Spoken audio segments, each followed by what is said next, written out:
The 858th edition of the MMA Gambling Podcast on the Sports Gambling Podcast Network is brought to you by Underdog.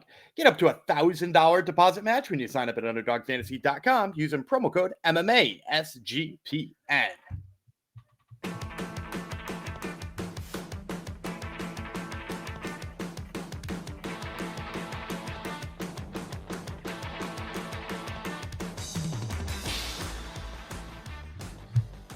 Howdy ho, degenerados. Welcome to the MMA Gambling Podcast and the Sports Gambling Podcast Network, dedicated to our bud, MMA Upside, who just on Twitter just told Tracy Cortez that she's going to be marrying him in the future. So he said that more than once, to be fair. Yeah.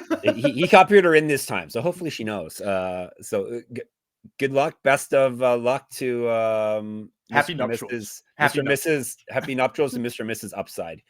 Tracy Upside coming soon to MMA stage near you. Thanks for coming to the show. I am Christian Soda, aka Jeff Fox. The other voice you heard was not just in your head, it was Daniel Gumby Vreeland. We need him because we're covering PFL MENA today. PFL MENA 2, aka PFL MENA 2 sport washing, because the PFL is not above sport washing either. They're going to Saudi Arabia. MENA, if you've not aware, well, I think we actually looked it up live on the air. It's Middle East, Northern Africa is what that stands for. Didn't we haggle about what we say? Is it MENA or MENA? Oh, yeah, I think we did that too. Is it MENA or MENA? We argued about it, but I don't think ever we got an answer. I'm going to go run MENA. Often enough for us to. Okay, you want to go MENA? This will be a MENA podcast then. What about you go MENA and I'll go MENA? Okay, that's fine. You go MENA, I'll go MENA. Sure. But potato. So today we are covering. We actually split this into two different weight classes because they are starting up. It's tournaments. It's PFL, so they're tournaments actually. Today's all about the welterweight tournament. And last year's champion, for some reason, is I guess they want to keep him busy. He's fighting on this card as well, but he's not in the tournament and he's not defending a belt because I don't think they have belts, do they? Don't they just win the tournament and that's it? They won the tournament. I think he got a belt for winning the tournament, but the old prize used to be that gets you to PFL proper, which it didn't. And here we are. Getting to PFL proper is not what it used to be anyhow. So, this is it's a fight card. We can watch it and we can bet on it. So it doesn't. I don't know if we can recommend any more than that. How is actually? I've caught clips, I guess, of MENA. Am I supposed to say MENA? I'm supposed to say MENA. MENA. Have you? What's the level of competition like? The level of fighters? I mean, it's pretty good. I feel like some of these guys would beat some of the PFL Europe guys. I mean, like it stands right where it's supposed to, I think, in terms of being just like are we calling it minor league? Like minor league PFL? Like it's feeder, yeah. It's one of their feeders. And it's I would say the style is different, right? Like a lot of times when we watch PFL Europe, it's like a lot of rangy strikers. And people are gonna let you because it's like, British and Italian fighters who, Italy's got good wrestling, but maybe that hasn't made the transition yet to the MMA side of things. So you see like a lot of strikers, Irish guys, obviously good striking country as well. And here you see like a lot of like, Egyptian and Middle Eastern wrestlers, which is, that tends to bring a very different style. And it, actually plays into a lot of the breakdowns we're going to do over today and tomorrow. Well, that's good. There, Gumby sold it better than PFL could ever sell anything in just what you don't like the way Don Davis sells things. In just that 1 minute clip there, that's a better selling job than anything Don Davis has ever done. It's good job, Gumby. All right. Oh, and I forgot to mention this is a no UFC, no problem week. So, you Americans have some holiday this week, right? We do. Yeah. We got the one where we light stuff on fire and shoot stuff on fire, blow things up. Yeah. So that's coming up. So no UFC this weekend. And remember, you're getting us. We're not leaving because it's a holiday. I'm actually going away, but you're still getting episodes. You're only getting 4 this week because we gave you 6 last week. So don't be whining when you only get 4. Just go blow something up if you're American. All right. Blow something up even if you're not American. Exactly. Just blow things up. It's a therapeutic.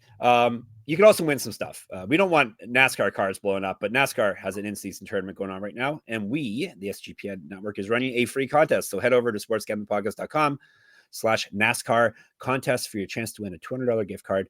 And make sure to subscribe to the NASCAR Gambling Podcast. I don't follow NASCAR, but I do follow those guys because they are always hitting big bets. So there you go. All right, let's dive into PFL MENA 2 Riyadh 2025. Is it Riyadh season, Gumby? Do you keep up on? I don't think it's Riyadh season. I think that's their tourist group. It's like visit, like visit. Yeah, every place has got like visit Haiti or whatever it is, and like the Riyadh season, I think only sponsors the UFC. Visit Western Mass, right? Yeah, there isn't one of those. I don't think. Don't visit Gumby. He doesn't want you to. This is going down on July the 4th, so they're celebrating your big holiday in Riyadh, Saudi Arabia. So that's this coming Friday, 12 Eastern start time. So maybe you'll be sober enough to watch it, listeners and viewers, and to bet on it. And you won't be blowing things up. The Green Halls in Riyadh, Saudi Arabia, if you want to go to it. That sounds cool, actually. It's on DAZN. Oh, boy. You guys get it on DAZN as well in the States? Or no. Yeah, it's actually easier to watch PFL now more than ever because, it used to be they didn't have a broadcast deal here. They didn't have a broadcast deal, and it looked like they were trying to shop it around. And now it is all available. PFL dropped their own app, which I begrudgingly downloaded and flipped through. And despite my usual ragging on PFL for all things that they do, it's pretty functional and pretty easy. And you can tell that I can't vouch for its stream quality yet, but it does look like it's going to be easy to watch fights on it. Wow, there you go. See, Gumby, once again, is selling PFL better than Don Davis ever could. All right, let's dive into some fights, shall we? We're starting, actually, no, we're not starting. We're starting and finishing with the 170s today.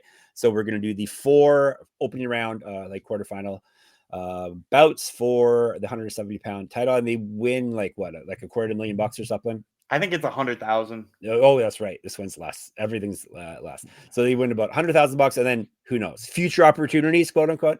All right, let's dive into it. Any overarching narratives or thoughts on the 170 class of fighters? No, not really. Good. Perfect. Rostem Akman. He is from Kurdistan. Amir Fazli. He is from Iran. Their flags very similar in thumbnails. We don't have odds yet because we're a little ahead of the event as of this recording. So Gumby will give you his best guesstimate, and then you act accordingly when the lines do drop. You can always discuss the lines in our Discord, sportsgamblingpodcast.com/Discord, or on our YouTube comments, MMA Gambling Podcast, because people tend to let us know the second the lines drop, and then people, steam them one way or the other. All right. Fazli is the Prince, 6-3, 4 knockouts, 1 submission. He's been submitted once. 0-2 in PFL. He's lost 2 straight. And before that, he won 4 straight. He's not won since May of 2023. He's regional champ. He's fed at 185, 3 inches height, an inch reach over Akman. Akman is Curtimus Prime. That could be a good nickname. That could be a good nickname for me. That's a real new nickname too. Oh yeah. Do you know what it was before or not? It was something real short when he was in the UFC. I can't remember what it was. I totally forgot he even was in the UFC. I'm like, oh yeah, he lost 2 fights in the UFC. He's 7-4, 5 knockouts, 1 submission. He's been knocked out twice. This is his debut. He's 1-4 over his last 5, but he did win his last bout. That was back in February 2023. He's not lost since April 2022. One benefit of not fighting very often. 0-2 in the UFC. Do you remember who he lost to? Or am I asking too much? Jake Matthews was the one that got him cut, and then Sergey Condonzo, maybe. Wow, I don't even remember. That sounds like a real. Yes, that Sergey is a real Condonzo. Wow, I don't remember that guy. I'm blanking out on this on this whole stretch of UFC. He was like a Russian who wasn't very good at wrestling. Yeah, he's definitely a Russian with that name. Akman, he used to fight at 179, that vaunted weight class of 179. All right, Gumby, line and winner, please, and thank you. So look, I think the line's going to come in here close. Fazli obviously doesn't have a great record, and neither does Akman. Akman's got the UFC credentials too, although his record lately is a lot worse, right? 1-4, you said in his last 5. But if you look at those 5 too, right? It's Sergey Condonzo, like I just said. Apparently he's a fighter. Yeah, Jake Matthews. And I think when he got cut from the UFC, I want to say Ian Gary was his first fight outside of the UFC. Yeah, he did fight Ian Gary. And then another future UFC fighter beat him in that 4-fight stretch. Actually, like his 2 losses outside of the UFC might be better than his 2 losses inside the UFC. So it's a higher level of competition. I'm going to say for that reason, he comes in here as a favorite. We'll say negative 165. And I'm going to take Akman in this one. I think when you watch Fazli fight, there's a couple of big problems. Number one, he looks like anytime he's fought a guy who wrestles or can wrestle, he's gun shy on the feet because he's unwilling to let go with the risk of there possibly being a takedown in return.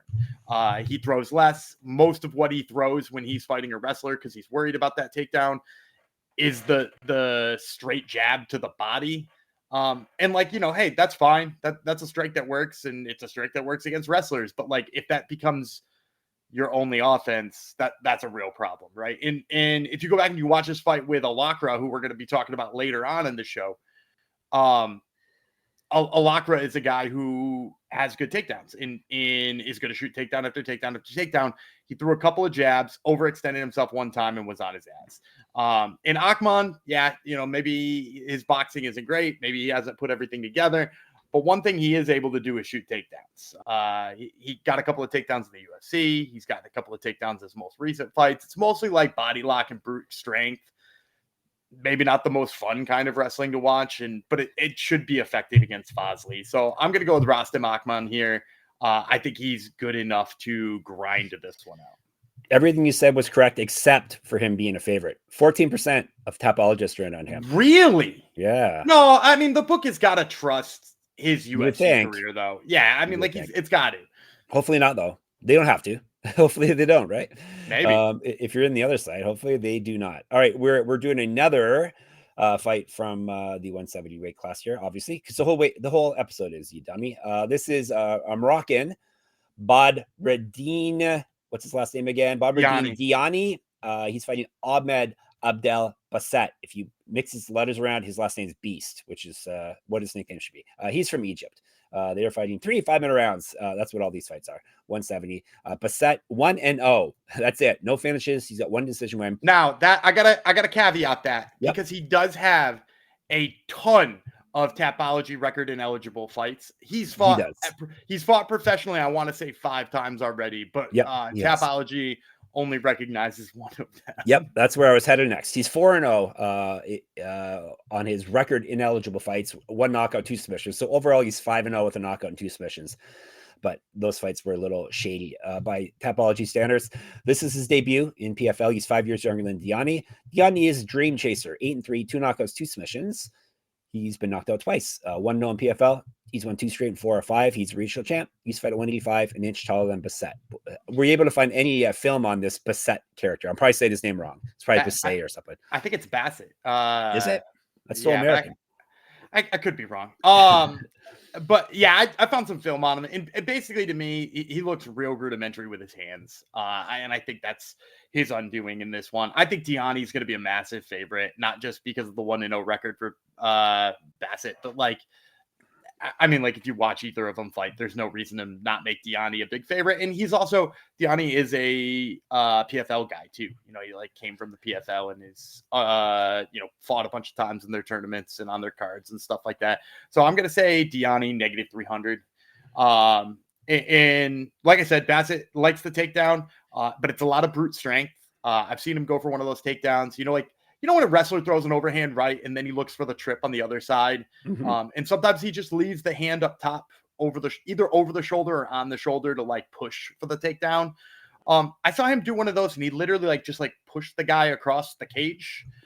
And then they scrambled. He didn't even finish the takedown. And I'm like, well, that can't be good, right? Like that's not a good thing. That means we've got a lot of power and no control over what to do with it. And Diani himself is a pretty good wrestler. Like I'm not going to sit here and tell you he's, an amazing wrestler or he's going to go toe to toe with this guy in wrestling, but he's good enough in wrestling that I think he can stall this guy out. And then on the feet, he's one of those guys who's got lots of lateral movement when it comes to his striking. And when you're talking about a guy who's brute strength and maybe not so technical with his takedowns at Baset, lateral movement will be one of his worst nightmares, right? He's going to be shooting takedowns, and Diani's just going to be a matador. This guy's going to move beside him, push him to the side, clip him with a couple on the side of the head, and then get back to striking range. And I think that's a big piece of it. And also Diani, I got to mention, does have a combat sambo background. He before he turned pro or while he was a pro, he was doing combat sambo tournaments too. So you have to imagine his grappling is up to snuff from that at least, even if you haven't seen enough of him in a cage doing it. But yeah, I think Diani stuffs the takedowns. He blasts Baset here, and I'm going to take him as what should be a pretty large favorite. All right. Did you give us a number? I said -300. Okay. Sorry, I missed that. -300 it is for Diani. All right. Before we get you some more winning plays it is time. Is it time? I think it's time. It's time to tell you about MyBookie.ag. We are brought to you by MyBookie.ag. MyBookie is your place to bet in every sport, including MLB, WNBA, golf, and of course, football futures. MyBookie accepts customers from a ton of locations. Easy deposit, lightning fast payouts using crypto. Yes, they will have PFL lines up there for you. When you do head to MyBookie.ag, use our promo code MMA SGPN. That way you get 100% deposit match up to $1,000. Terms and conditions apply. That's MyBookie.ag, promo code MMA SGPN. And Circa's Ultimate Fantasy Football giveaway is ongoing. Circa Resort and Casino in Las Vegas is giving away the ultimate fantasy football experience for a 12-person league to draft in Vegas and be treated like VIPs for your stay. You'll get a limo ride from the airport, a $5,000 tab for stadium swim, and a hotel stay for you and your 11 league mates. And you can always get 15% off at all the Circa properties with promo code SGP15. It's your last chance. So make sure you enter the Circa Ultimate Fantasy Football giveaway at sportsgamblingpodcast.com/Circa. That's sportsgamblingpodcast.com/CIRCA. Moving right along to Welterweight. Another welterweight. Welterweight, yes. Moving right along to another welterweight fight. Mohamed Zarey. He is from Norway, yet he is the Kurdish gorilla. He's a Kurd living in Norway. He's fighting Ayman Galal. He is from Egypt.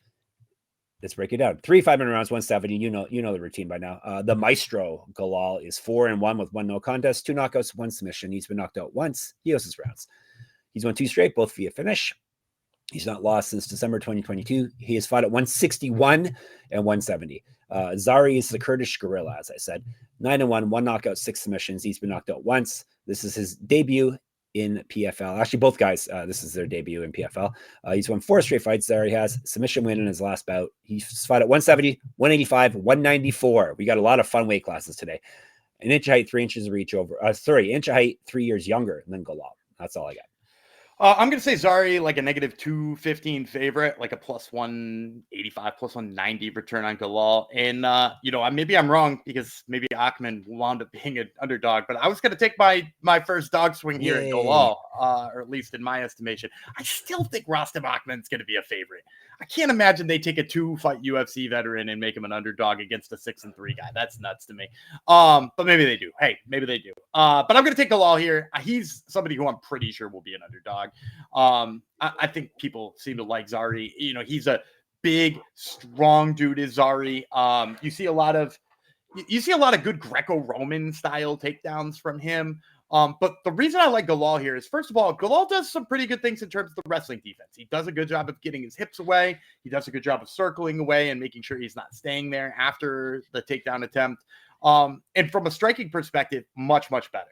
Because Zarey, all I've watched from his striking, I actually wrote down, this is how technical my notes are for anybody who's ever wondering. It says slow bullshit strikes from distance. Ah, nice. It's like me. He hit hard, he hit slow. Yeah. And no, I had to write it that way because I was like, it was kicks, it was hooks, it was jabs, it was everything, but they were just like slow and none of them hit the technique that he was really trying to hit. Like he knew what all of the punches were and he throws a diverse bunch of them, but they're all bullshit. None of them are any good.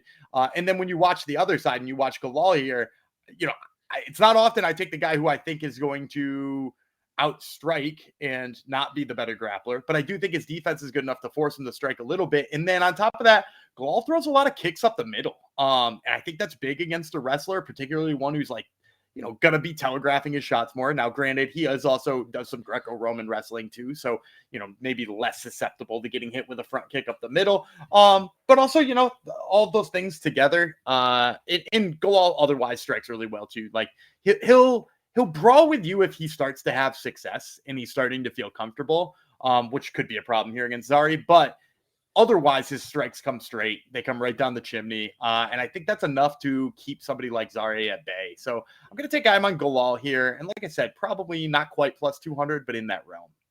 5% on Galal. 5%. Man, Yeah. these Tapology numbers are surprising me today. Yeah. So maybe we wind up with a whole bunch of big dogs. I bet you I know the side on the next two, though. All right. We'll see. We got Omar Hussein. He is from Palestine versus Mohamed Alaqraa. How do you say his name again? Alaqraa. Alaqraa, right. He's from Kuwait, I believe. A lot of these flags are very similar. Yes, he is from Kuwait. They are fighting 3 5-minute rounds. This is the other half or the final of the 4 opening round fights of the 170 tournament. Alaqraa is 7-1, 2 knockouts, 1 submission. He has never been finished. I think I forgot to write that down, but I don't think he's been. No, he's been TKO'd once because that was his last bout. He got TKO'd in his last bout. He's gone 2-1 in PFL. He's 3 years younger than Hussein, 3 inches of reach on him. Hussein, nickname 187, 187. 11-6, 2 knockouts, 4 submissions. He's been submitted 3 times. 0-1 in PFL. He's won 2 straight. Before that, he lost 3 straight, and he's gone 4-5 over his last 9. He's fought at 155 and 165, 5 inches taller than Alaqraa. Do you know what 187 is a reference to? Yes, 187 is the police code for murder, is it not? Yeah, that's correct. I only know that because there used to be a fighter out of Australia, a girl fighter, I think 125er, who fought in the They UFC. let girls fight?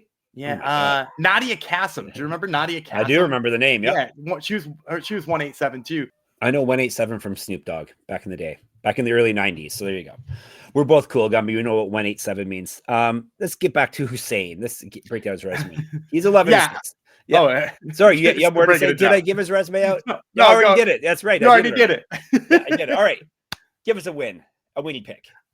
I'm going to go with Alaqraa. Okay. I think he's going to be a massive favorite here. Probably in the negative 500, 600 range.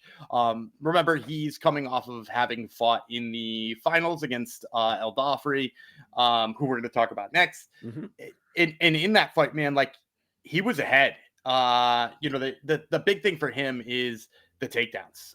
He shoots a takedown, shoots a takedown, he shoots a takedown, he shoots a takedown, and he's got 100 ways to get you down. He's got trips, he's got doubles, really good mat returns when he takes your back. That's been really valuable for him in the past. All of those things are good. And then on the other side, not to discredit everything that Omar Hussein does, but just like I watched one of his most recent fights when he was fighting Chizov when he was in the PFL the first time. I think he was just like on an undercard when they came to the region once. And in that fight with Chizov, like he shot the takedown, Hussein did, and yet somehow he wound up on bottom every single time for the most part. And like that alone tells me against Alaqraa, he's not going to have a lot of chances. And Alaqraa's all right on the feet. I mean, like he did an all right defending against El Dafrawy until he didn't. And so like there's something there for him. But ultimately, I think this fight gets, kind of broken down based on how good somebody is in grappling. And that's Alaqraa here. So probably a massive favorite, but I'll still take Alaqraa.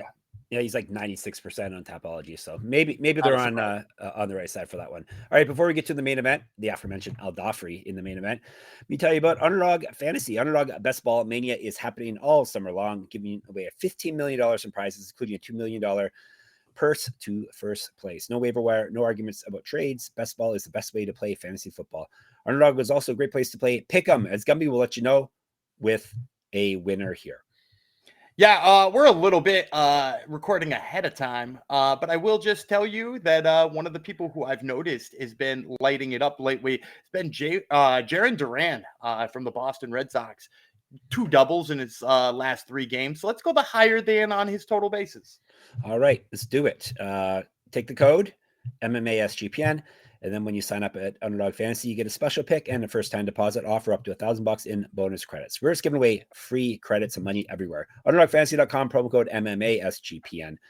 And you've heard us talk about Rhythm before, and they just dropped a game-changing feature called Power Trends.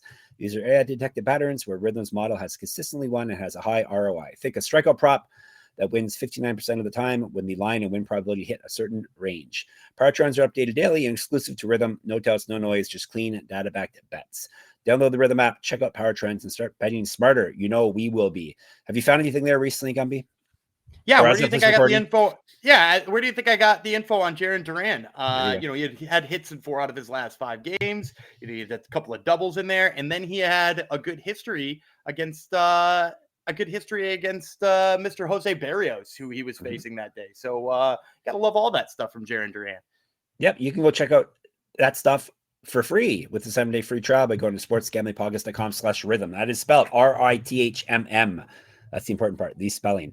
All right, we got a feature about, I don't know why, don't know what it's for. It's just for fun, I guess. Last year's champ, Omar El Dafrawy, he is from Egypt. He's fighting against Daniele Miceli. He is from Italy. They're fighting 3 5-minute rounds at 170. Miceli is the cyborg. 13-6 with 1 no contest, 2 knockouts, 7 submissions. He's been knocked out 5 times, submitted once. He's 2-1 in PFL. It's so 2-1 over his last 3, 4-1 with 1 no contest over his last 6. He got submitted in his last bout. He went 0-1 with 1 no contest in Bellator, RIP. Used to fight at 145 and 155, missed weight before at 145. He's up 25 pounds a weight class now, so you'd think he'd be good. 2013 pro MMA debut, 0-1 as a pro grappler. Dafrawy is 13-5, 8 knockouts, 2 submissions. He's been knocked out once, durable guy. 3-0 in PFL in the 2024 MENA. No, MENA. No, yeah, I'm MENA. You're MENA. No, I'm MENA. You're MENA. MENA champ. 7-0, 2 straight TKO wins. He's not lost since March 2023. He's a regional champ. He's fed at 155 and 185. 8 years younger than Miceli. 2 inches taller, 2 inches of reach on him. Showcase fight for Dafrawy. I don't know, -850. Yeah. You know, it's kind of the line. And look, I'm not just saying that because he's the former champ, but like they brought Miceli in here for a showcase fight, and like you mentioned, he used to fight 25 pounds lighter, right? Like that's a problem when you're fighting Dafrawy, whose biggest trait is his, crazy power. He went in there with Alaqraa, who's a way better wrestler than him. Just kept getting up over and over again because he's so strong, and then started whipping those hands around. And Alaqraa didn't hang around in that fight. So, I like Dafrawy. And then in addition to that, like Miceli, I watched one of his older fights and he was exhausted in the clinch after being in there for just a couple of minutes. So, I mean, I don't know what his path to victory is. Do you want to stand at range with this 170-pound bowling ball who's throwing haymakers at your head? Or do you want to mix it up in the clinch where you typically get tired and now we're going to be wrestling guys way bigger than some of the ones you fought in the past? Like, neither of those seem like a wise path to victory for Miceli. I don't know, maybe his submission game is what he wants. I have no idea how he plans on winning this fight. And that's why, I expect Dafrawy to be damn near close to 4 figures on the negative side. And I'm still picking him to win here. Boo. That's okay. All right. Dafrawy, Alaqraa, Galal, Diani, and Akman are the winning plays. No lightning round because we're giving you. Actually, there might be one fight that we can do a lightning round. Maybe we'll do it tomorrow. It's an amateur fight with people I've never heard of. So then we're not going to do it. And you're not going to get odds on that one anyway. Yeah, exactly. So as fun as it would be to say I did the whole card, it's maybe not necessary. Yeah, you complete us out there. You go ahead and do it yourself. All right, you're all set for the 170 weight class at least. Tomorrow we will be back with 135s. In the meantime, Discord, sportsgamblingpodcast.com/Discord, YouTube, MMA Gambling Podcast, Twitter, SGPN MMA. He's at Gumby Vreeland. I'm at Jeff Fox Writer. They are on Instagram. Check out my Substack, moneymma.substack.com. Check out Gumby's Top Turtle MMA podcast. Is it too early to know who's going to be on it this coming week, Gumby? No, I'm talking with a guy from PFL Europe, Salvatore Liga, and then also a Contender Series guy, Anthony Gracio. And let me tell you something. It's one of the longest interviews I've ever done. Yeah. It's one of the most unique interviews I've ever done. And you're probably going to either love it or hate it. So tune in for that. I've been told to tune in for that for weeks now. So I can't wait. Of course, that's Top Turtle. And of course, sportsgamblingpodcast.com, sportsgamblingpodcast.com/store, sportsgamblingpodcast.com/Patreon. We shall be back tomorrow. Like I said, whose turn is it? My turn, I think. It'd be 187 Jeff Fox and the Maestro Gumby Vreeland. We'll talk to you tomorrow.